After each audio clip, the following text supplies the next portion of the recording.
businesses tend to want to use in-house trainers because people are knowledgeable about the organisation, they're knowledgeable about the culture, they also have the specific topic knowledge as well. So you get people who are subject matter experts suddenly finding themselves standing in front of a group of colleagues or people from elsewhere in the business, and the expectation is they can teach them what they know.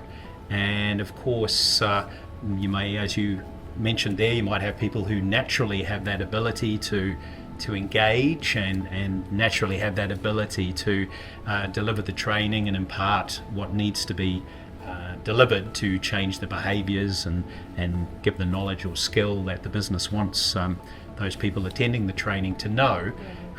But it might go the other way too, right? But it may also go the other way, which can have a detrimental effect. Yeah.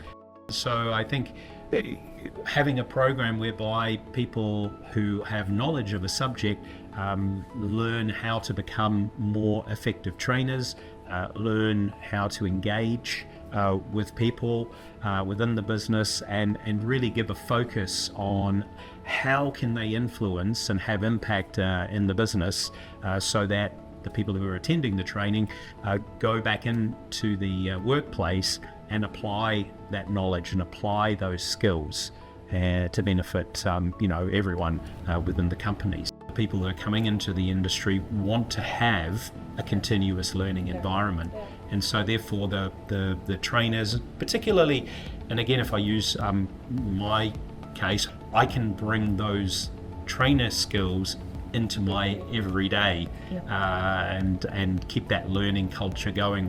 There's an investment in trainers, that there's an investment in everyone within the organisation to continuously develop.